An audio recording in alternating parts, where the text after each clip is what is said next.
Good morning and welcome to 2020. An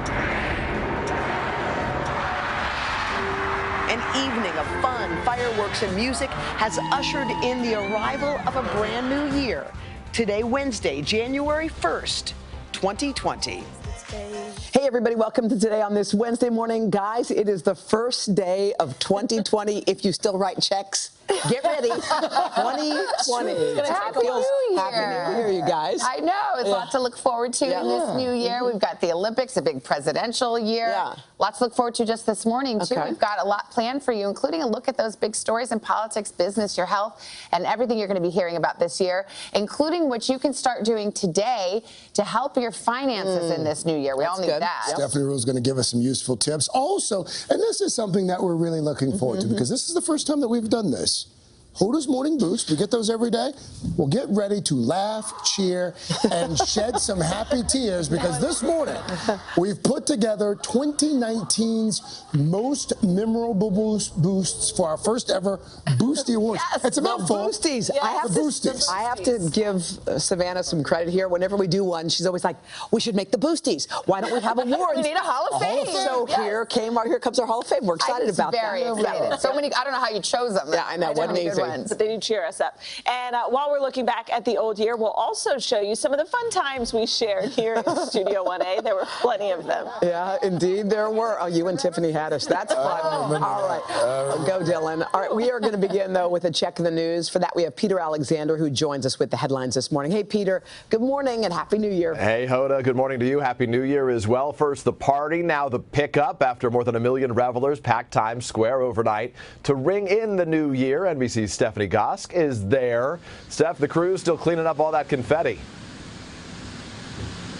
Yeah, they definitely are, Peter. It's a little loud here because of that cleanup. You know, New York City rang in the new year the way it has done for over a century. There were more than 1 million people gathered here to celebrate the start.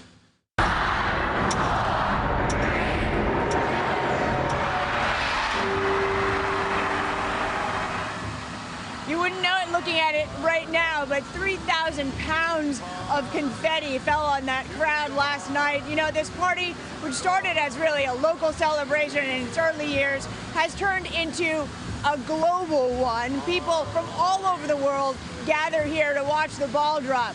Last night, the button was pushed by some high school students and their science teachers to shine a light on climate change. Climate was an issue. We were told it wasn't going to rain, but it did. Still, that ball dropped without a hitch. Peter?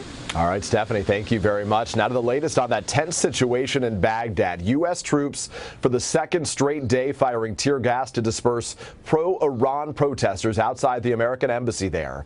It comes as President Trump has ordered hundreds of additional soldiers to head that way, with thousands more on standby.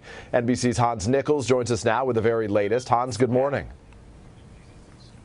Good morning, Peter. That's right. We are waking up to the second day of protest at the embassy in Iraq. These protests seem a little bit smaller than yesterday. Now, last night we did have praise from the president for the military's response, heralding the arrival of those 100 Marines. Now, the president also declared that it was safe. The embassy was safe. He also, his response was the anti-Benghazi.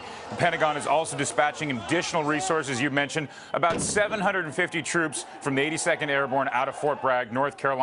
Some of them shipped out overnight. Now, his Secretary of State, Mike Pompeo, said that there are no plans to withdraw any of those 5,000 troops from the region. And, Peter, the president also had a new but unspecified threat to the leadership in Iran, saying it's not a warning, it's a threat.